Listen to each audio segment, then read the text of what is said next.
Hola, ¿qué tal? Buenos días, tardes, noches.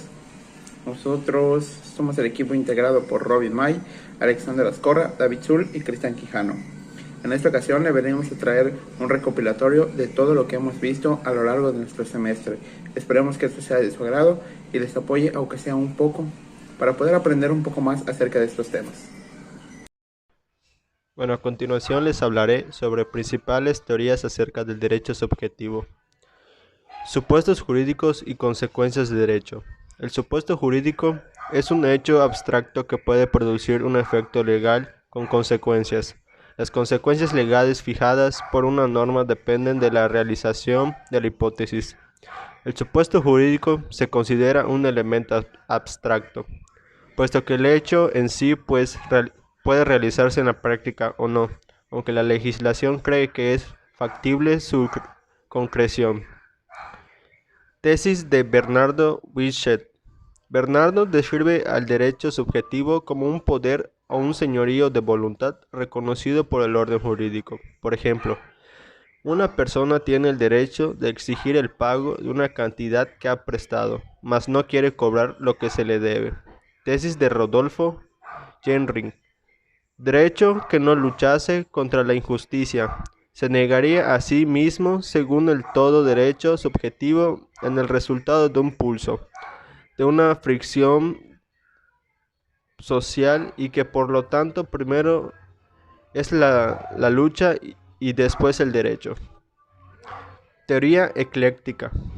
La teoría ecléctica o teoría del aprendizaje ecléctico fue postulada por el psicólogo norteamericano Robert Gang en una corriente teórica que enmarca un modelo del procesamiento de la información de manera racional, sistemática y organizada. También les hablaré sobre la tesis de Kelsen.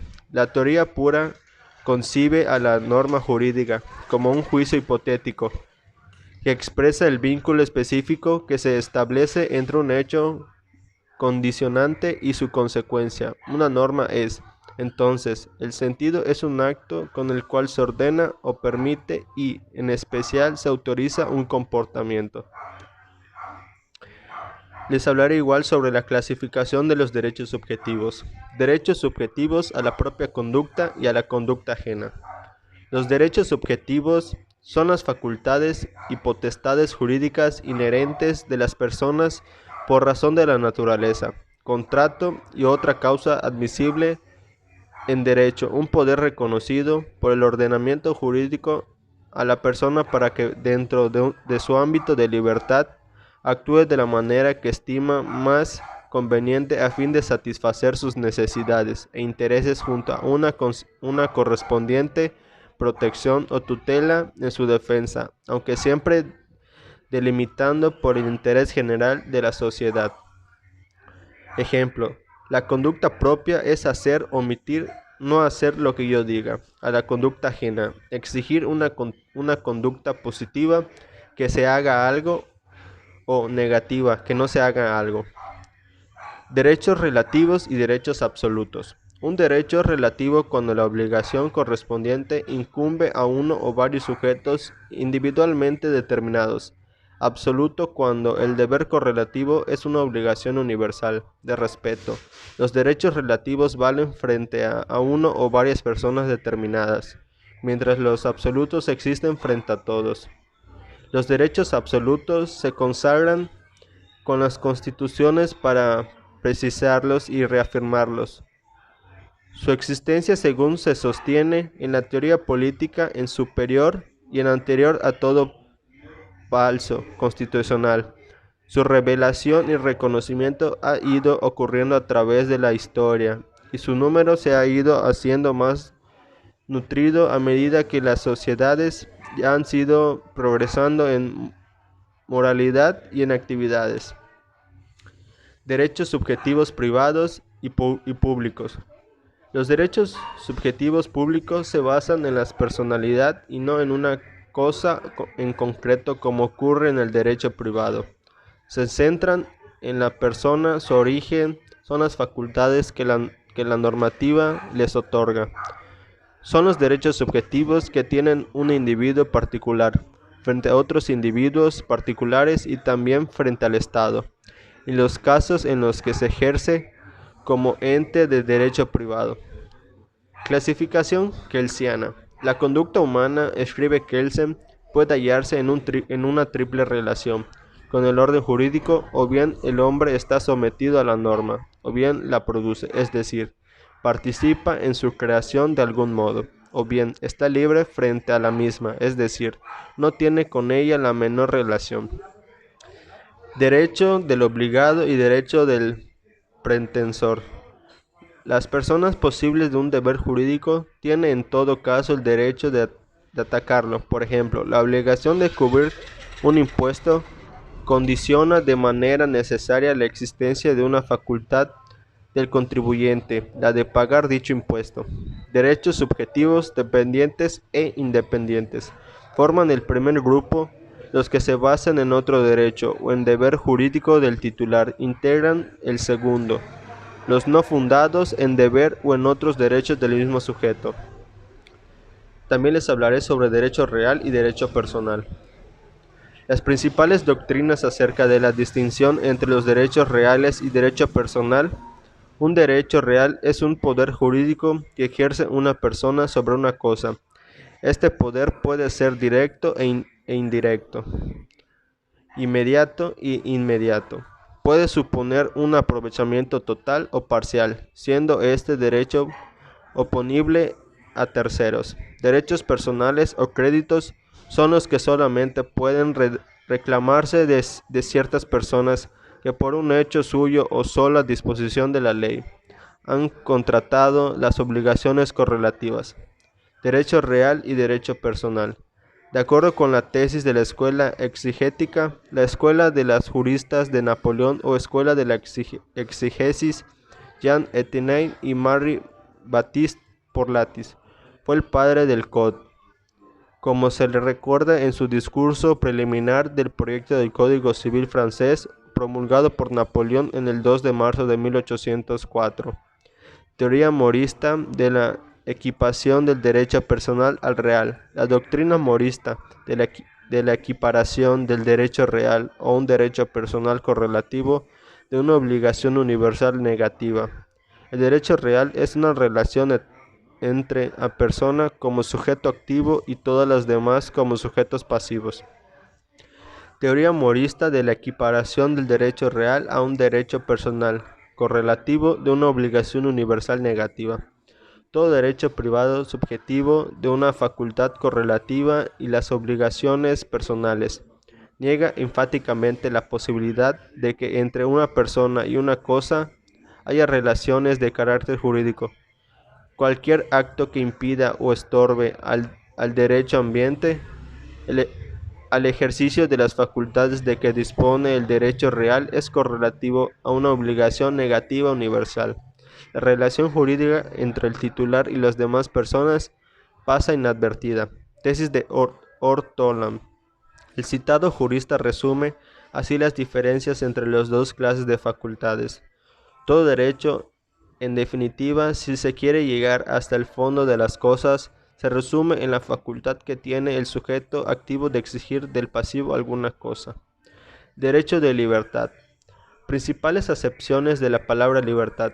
Es poco probable que el léxico científico y filosófico e incluso en el cotidiano haya muchas voces tan equívocas como la palabra libertad. Podríamos compararla a los útiles construidos por el hombre por un o algunas veces son también empleados, con mayor o menor éxito, en la consecución de otros positivos. Definición del derecho de libertad. La libertad es un derecho sagrado e imprescindible de todos los seres humanos que poseen. La libertad es la facultad de obrar según su voluntad, respetando la ley y el derecho ajeno. Libertad en sentido positivo y negativo. Se entiende por libertad positiva la capacidad de cualquier individuo de ser dueño de su voluntad y de controlar y determinar sus propias acciones y su destino. Es la noción de libertad como autorrealización. La libertad negativa. que considera que un individuo es libre de medida en que nada o nadie restringe su acción, sea cual sea el carácter de su acción, mientras la libertad negativa de un individuo se refiere a que le permiten ejercer su voluntad, pues nadie le impide. La libertad positiva se refiere a que puede ejercerla, al contrario del necesario de entendimiento de sí mismo y la capacidad personal para ejercerla. Acepciones positivas y no positivas del término libertad jurídica.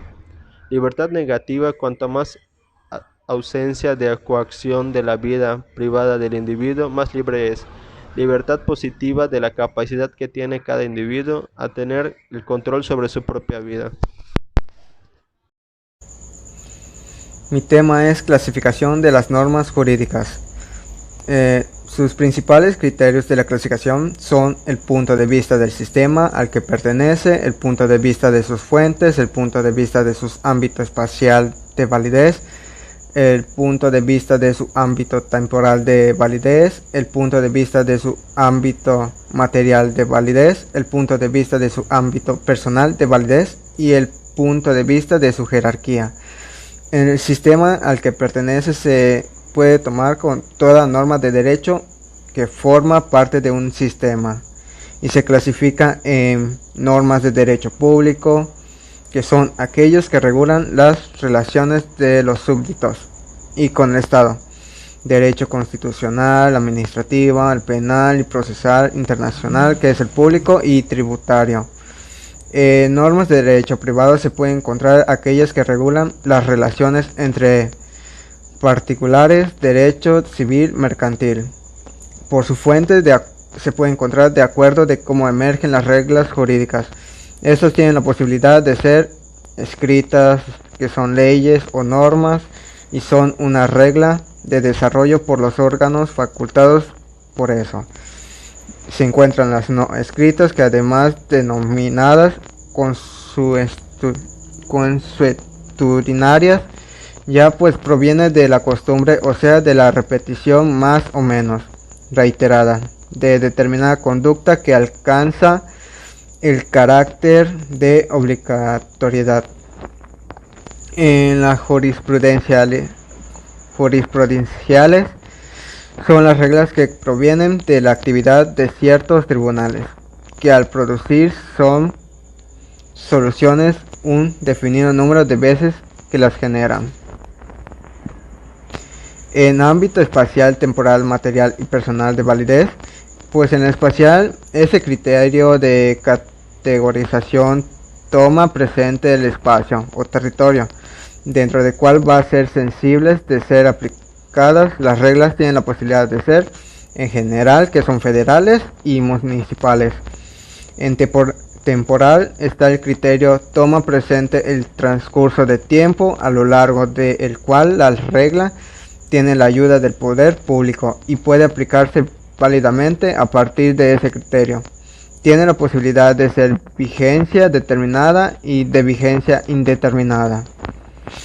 El material es este criterio de clasificación toma en cuenta la materia o contenido propio de las normas de derecho, como el derecho procesal, derecho procesivo, derecho administrativo, el derecho penal, etc. Son varios.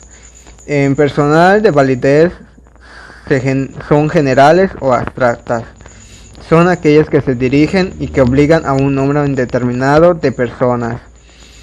Concretas o individualizadas son aquellas normas que obligan a uno o varios sujetos individualmente determinados y que se derivan de una norma genérica que les sirve de base. Su jerarquía, es decir, el orden o rango en que se encuentran las normas de derecho, también es motivo de clasificación. Sus sanciones.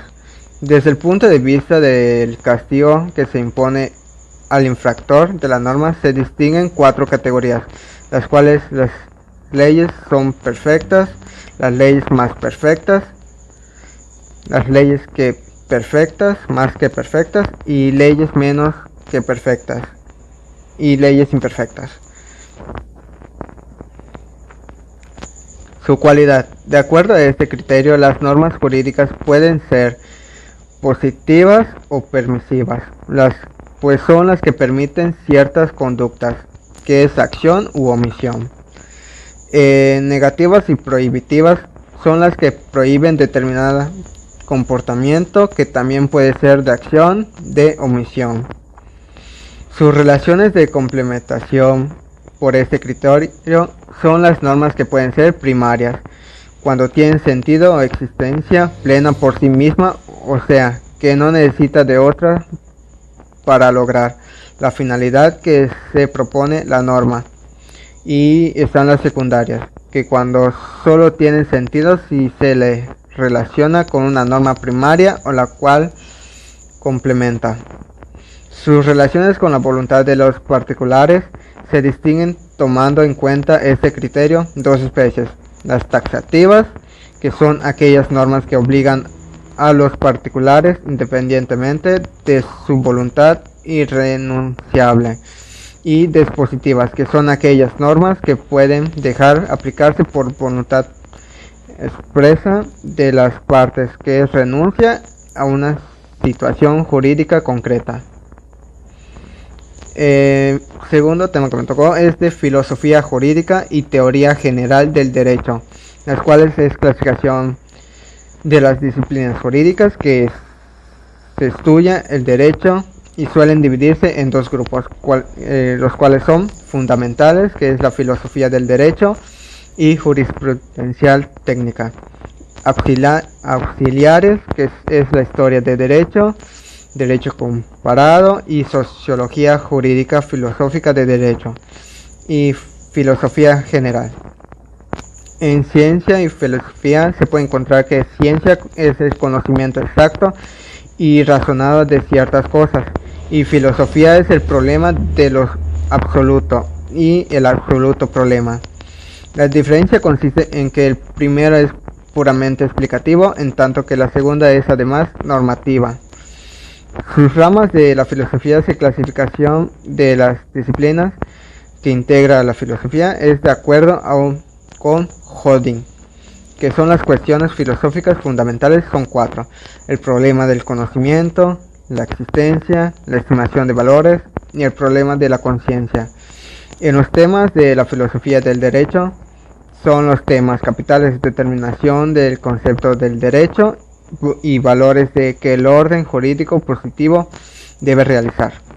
En la teoría general del derecho y la filosofía jurídica, en la teoría general, pues la rama de la ciencia del derecho que tiene por objeto la investigación sobre los conceptos fundamentales que permiten describir al derecho positivo de una comunidad jurídica determinada como resultado de un análisis comparativo de los diferentes ordenamientos jurídicos.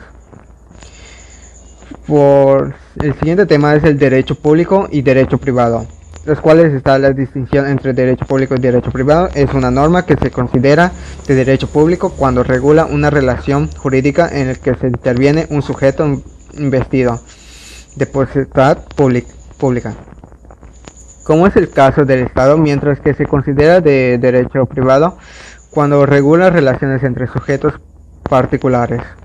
En teoría romana, pues se puede tomar como la división de las normas jurídicas en las dos grandes ramas del derecho privado y el derecho público, pues eso es una obra de los juristas romanos.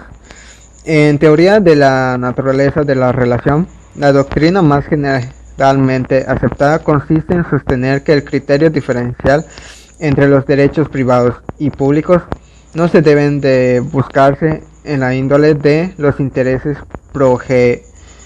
protegidos, y sino en la naturaleza de las relaciones que las normas de aquellos establecen. En tesis de Rogin, este autor ha tratado de resolver la que acabamos de plantear, diciendo que la calidad con que el Estado interviene en la relación jurídica puede determinarse examinando si la vida del órgano de que se trata se encuentra sujeta a una legislación especial o a las leyes comunes. Y por último mi tema, que es supuestos y hechos jurídicos, que la norma de derecho y los supuestos jurídicos son las normas jurídicas genéricas que encierran siempre una o varias hipótesis cuya la relación da nacimiento a las obligaciones y los derechos que las mismas normas, respectivamente, imponen y otorgan. En supuestos jurídico y consecuencia de derecho, pues se define el supuesto jurídico como la hipótesis de cuya relación dependen las consecuencias establecidas por las normas. En la ley de casualidad jurídica son los siguiendo el paralelo entre la ley natural y norma.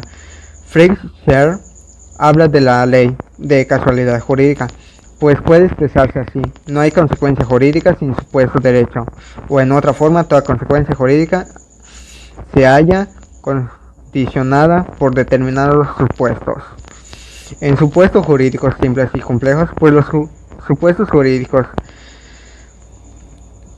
pueden ser simples o complejos, pues los primeros están constituidos por una sola hipótesis y los segundos se componen de dos o más supuestos simples. En hechos jurídicos dependientes e independientes, los dependientes son aquellos que en relación con las cuales vale la ley de que solo puede existir como partes de un todo. Y en los hechos jurídicos independientes son los que generan por sí mismos secuelas de derechos sin necesidad de encontrarse ligados a otros. En funciones de supuestos jurídicos, la función de supuestos jurídicos es unilateral o recíproca, pues hay función unilateral si la consecuencia de uno de los supuestos puede nacer aun cuando los supuestos jurídicos fundados no se realicen. Hechos jurídicos de eficacia inmediata y de eficacia diferida. La eficacia de los hechos jurídicos puede consistir en la creación, la modificación o la extinción de deberes y facultades. En el primer caso se habla de eficacia constituida, pues en el segundo de eficacia modificativa y en el tercero de eficacia resolutoria. En hechos jurídicos compatibles e incompatibles, pues son dos o más hechos jurídicos son compatibles entre sí, cuando al realizar suman su consecuencia o producen otras nuevas. Un hecho jurídico es incompatible con otro si al enlazarse con él aniquilan sus efectos. Sería todo por mi parte. Clasificación de Carneluti. Hablaremos en el primer término de la categorización general, iniciativa por el abogado, pues el italiano Francesco Carneluti categorizado de hechos jurídicos según su naturaleza, examinados a partir de este ángulo. Los hechos jurídicos aparecen divididos en dos tipos, que son naturales o casuales, y humanos o voluntarios. Tienen la posibilidad de separarse en tres clases, atendida a las colaboraciones entre el fin, a gusto y el impacto jurídico del acto. Definición de Bonecase. En el primer sentido se comprende la noción del acto jurídico. El hecho jurídico es entonces un acontecimiento generado por la actividad humana o puramente material, que el derecho toma en consideración para derivar del encargo o en proyecto de una o varias personas, pues en el Estado, es decir, una situación jurídica general o permanente, o por el contrario, un defecto de derecho limitado. En el cuasicontrato, cuasidelito y delito según Paul Pierre, se denomina cuasicontrato el hecho de una persona permitido por la ley que la obliga hacia otra u obliga a otra hacia ella, sin que entre ambas exista ningún conveniente, sin ningún convenio. Se llama delito el hecho por el cual una persona, por dolor o malicia, causa un daño o un perjuicio a otra. El cuasicontrato es permitido por las leyes, en tanto que el que lo constituye el delito o el cuasidelito es un hecho condenable. Conceptos de norma y ley natural. Como primer punto tenemos los juicios enunciativos y juicios normativos. La palabra norma suele usarse en dos sentidos, uno amplio y otro estricto. Lato sensu aplique a toda regla de su comportamiento obligatorio o no. Stricto sensu corresponde a la que impone deberes o confiere derechos. Las reglas prácticas cuyo cumplimiento es potestativo se llaman reglas técnicas. A las que tienen carácter obligatorio o son atributivas de facultades le damos nombre de normas. Estas imponen deberes o conceden derechos, mientras los juicios enunciativos se refieren siempre, como denominan, lo indica, a lo que es. Los juicios enunciativos divídense en verdaderos o falsos en relación con las normas. No se habla de verdad o falsidad, sino de validez o invalidez. Concepto de ley natural. Las leyes naturales son juicios enunciativos cuyo fin estriba en mostrar las relaciones indefectibles que en la naturaleza existen. Toda ley enseña, según la fórmula de Helmholtz, a determinadas condiciones que en cierto respecto son iguales. Se hallan siempre unidas determinadas consecuencias que en otro cierto respecto también son iguales. La misma idea se expresa diciendo que las leyes físicas indican relaciones de tipo casual. Entre dos sucesos hay un nexo de casualidad cuando, al presentarse el primero en las condiciones que la ley enuncia, no puede el segundo dejar de ocurrir. Por tanto, la ley natural es un juicio que expresa relaciones constantes entre fenómenos. Punto número 3. Normas de conducta y leyes naturales. Entre las leyes físicas y las normas de conducta existen las siguientes diferencias. Inciso A. La finalidad de la ley natural es la explicación de relaciones constantes entre fenómenos. El fin de las normas, provocar un comportamiento. Los principios científicos tienen un fin teórico. El de los juicios normativos es de orden práctico. Por la índole de ese objeto, las leyes naturales refiérense indefectiblemente a lo que es, en tanto las normas estatuyen lo que debe ser. Aquellas no se rigen a nadie, estas solo tienen sentido en relación con seres capaces de cumplirlas. Inciso B. Las leyes naturales implican la existencia de relaciones necesarias entre los fenómenos. El supuesto filosófico de toda norma es la libertad de los sujetos a quienes obliga. La ley física enuncia relaciones constantes, es decir, procesos que se desenvuelven siempre en un mismo modo. Las normas exigen una conducta que en todo caso debe ser observada, pero que, de hecho, no puede llegar a realizarse. Inciso C. Una ley natural es válida cuando es verdadera, o sea, cuando las relaciones a que su enunciado se refiere ocurren realmente en la misma forma que éste indica. Moral y derecho. El derecho. El derecho es el orden normativo e institucional de la conducta humana en sociedad, inspirado en postulados de justicia y certeza jurídica, cuya base son las relaciones sociales existentes que determinan su contenido y carácter en un lugar y momento dado. La moral. La moral es una realidad que tiene distintas esferas o ámbitos. Se distinguen tres sectores dentro de la moral: la moral de la conciencia individual, la moral de los sistemas religiosos y la moral social o positiva. Conexiones entre derecho y moral. El problema de la distinción entre moral y derecho es uno de los más delicados e importantes de la filosofía del derecho, por cuanto entre moral, especialmente la moral de la conciencia individual, y derecho hay a la vez diferencias claras y conexiones profundas. Hay autores que sostienen que la moral y derecho constituyen dos zonas totalmente independientes. Otros afirman que el derecho es distinto e independiente a la moral, pero que tienen una zona común. Por último, hay quienes consideran que el derecho es distinto y de otra naturaleza respecto de la moral.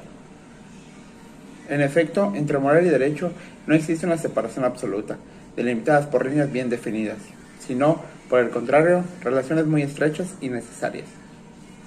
Todos los actos humanos orientados, bien sea a su propia perfección o a sus relaciones con los demás, pueden ser calificados moralmente de buenos o malos. Diferencias entre derecho y moral. La moral es unilateral y el derecho es bilateral. La interioridad de la moral y la exterioridad del derecho. La autonomía de la moral y la heteronomía del derecho. La moral es incoercible y el derecho es coercible. Diferencias entre la moral y el derecho. El derecho obliga y la moral aconseja. Las normas morales son imperativos categóricos y las jurídicas son juicios hipotéticos. La moral regula la vida auténtica, el derecho a la vida social. Y derecho y reglas de trabajo social. Las reglas de trabajo social son denominadas también Normas convencionales, convencionalismos sociales o usos sociales son prácticas, modos o reglas del comportamiento generalmente admitidos en una sociedad. Inciso A. La mayoría regula la conducta del individuo en cuanto tal, plenariamente y con referencia a su último destino. B. El orden moral considera la intención del sujeto en su plenitud en todos sus contenidos interiores. Interioridad moral. Y inciso C. La norma moral se le impone al sujeto a sí mismo. Esa es autónoma. Principales acepciones de la palabra derecho. Como primer punto tenemos el derecho objetivo. El derecho objetivo es un conjunto de normas imperativas atributivas. Son reglas que imponen deberes y conceden facultades. No hay derecho objetivo que no conceda facultades. Como segundo punto tenemos el derecho subjetivo. Es la facultad de ejercer el derecho a partir de la norma jurídica. Estas están íntimamente ligados, el derecho objetivo y el subjetivo. El derecho vigente. El derecho vigente son normas legales, reglas consuetudinarias, normas individualizadas que rigen en un determinado tiempo y momento. Políticamente reconocidos. El que nos rige en la actualidad. El derecho positivo. El derecho positivo es todo derecho, cuerpo legal, que siguió un proceso legislativo, escrito aunque no esté vigente. Todo derecho vigente es positivo, pero no todo derecho positivo es vigente. Y el derecho natural. El derecho natural es aquel que es intrínsecamente justo.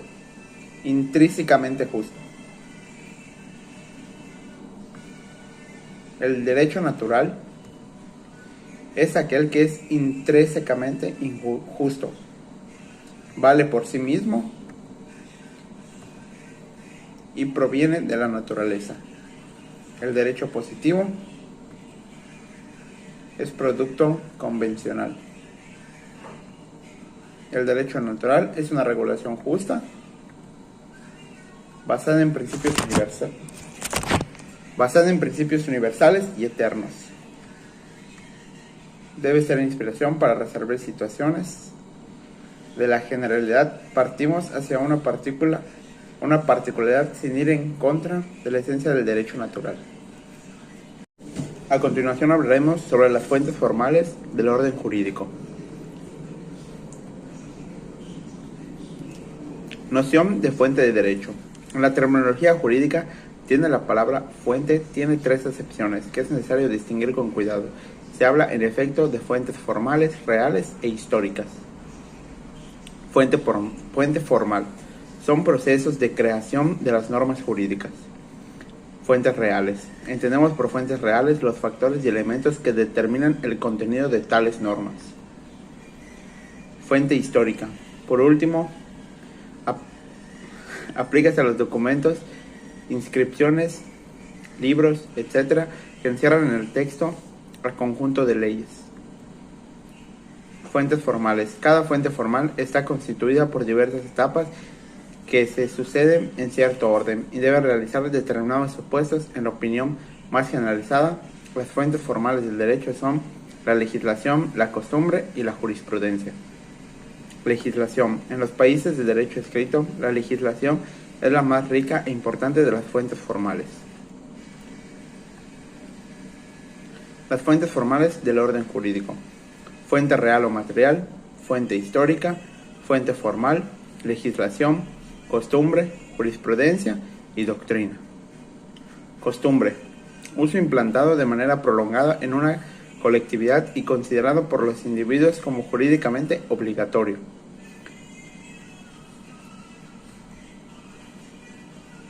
La clasificación de Henrich. Delegante. Secundum legem. Norma no escrita que autoriza a determinada instancia para crear derecho escrito. Delegada. Prater legem. La ley remite a la costumbre para la solución de controversia subordina y supletoria. Derogatoria, contra legem. Es aquella que se desenvuelve en el sentido opuesto a la ley, causando su inaplicabilidad. La jurisprudencia, conjuntos de principios y doctrinas contenidas en las decisiones de los tribunales, interpretación judicial o integrar la ley. La doctrina es una fuente formal del orden jurídico, es considerada indirecta debido a que el juez, si lo considera permanente, apoya en ella. Sin embargo, no es obligatorio aplicarla en su sentencia. La doctrina, también los legisladores lo ocupan para reformar las leyes o crear una nueva norma jurídica.